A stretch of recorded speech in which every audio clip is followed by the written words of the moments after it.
When I'm passing the half guard, I ask myself two questions. Which direction are my hips pointed and where is his arm? Usually we're gonna either do a variation we call the no hands pass, which is like a knee cut if my hips are facing forward, or we're gonna switch our hips and go for a reverse sit passing position.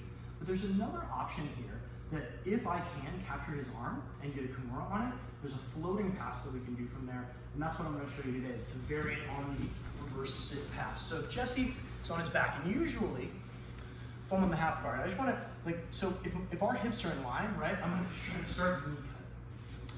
But a lot of times he takes away that, either I choose not to do that, or he takes away that option because he gets this underhook.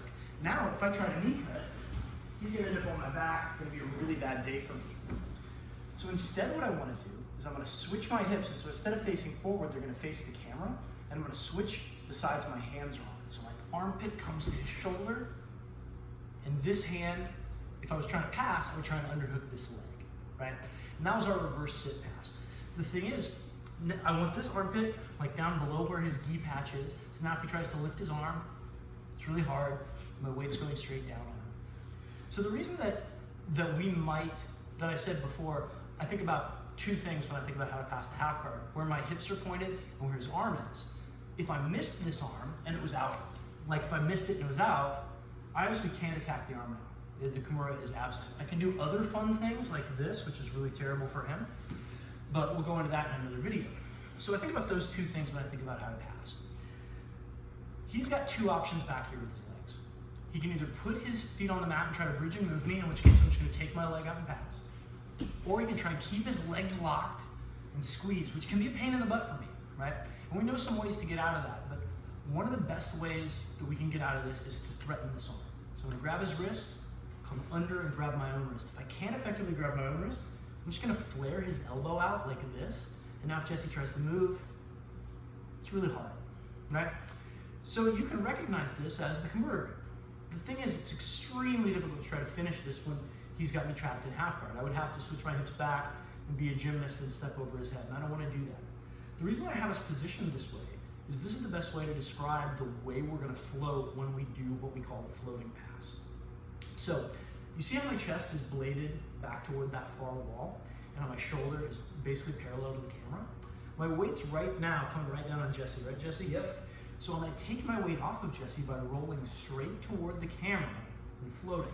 And now Jesse will tell you my weight's not on him. No. I bring my knee right in front and of his legs and float my legs out. And this will work even if Jesse is trying to really hug my legs tight, which I'll ask him to do next. So I'm gonna show you this from a different angle. The reason I showed it from that angle at first is because we're not gonna flop from side to side. We're just gonna take our shoulder, which is weighing, at first our weight is straight down on Jesse. We're just gonna rock it to the side, which takes our weight off him. The other thing it does is it allows us to take our back leg and put it against his hip. I'll explain why that's important in a second. So yeah, so he gets the underhook. If nothing happens, I'm gonna get my back taken. Switch and switch, right? So his legs are gonna be squeezing tight, right? If at any point he unlocks his legs and tries to bridge, I'm just gonna take my leg out and pass. Most people here, not most, but a lot of people here are just gonna try and hold on for dear life so that you won't pass their half guard. But look, his arm's right here. I'm gonna catch this kimura grip. So what I'm gonna do is I'm gonna rock my shoulder to the mat, and I'll do that in a second, but you see this leg? Two things about this leg. For one thing, I always want active toes, because if he were to unlock his legs and try to bridge into me, I want the ability to push back and move. Second, when I try to extract my leg from his legs, the only two things he can do are either squeeze with his legs or follow me with his hips. And so when we float, this leg is going to float in front of his hips so his hips can't follow me. When we float to create space for our left leg and then our bottom leg to get in front of his hips. So I rock, the weight comes off him, my knee comes in front. Now if Jesse tries to hold on, try to hold on for dear life, it's not gonna work. He's too concerned about protecting this far arm. So let's do this from this angle this time.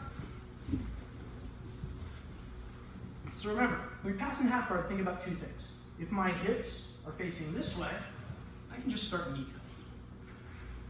But sometimes that's not effective, and sometimes he gets a technique that would make it really bad for you, like an underhook.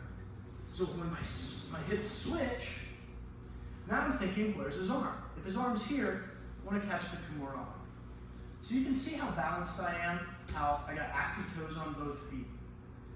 Now, if we have a video for on the reverse sit pass where we do this underhook and we scoot our hips in a different way, so feel free to check that out. But if we have the arm, we want to keep the arm because we can also threaten submissions later. Now, all I'm going to do, remember, I'm not rocking that way, I'm not rocking that way. I'm just rocking in a straight line, putting my weight on the mat here, posting on my shoulder and head. You see how Jesse's still holding on for dear life? Look at all the space that created so my knee can come in. I float, and now I'm in side control with the kimura grip. And if you have any questions about what you can do with the kimura grip and side control, we have a video on that too. The short version is, kimura grip is the grip of the gods.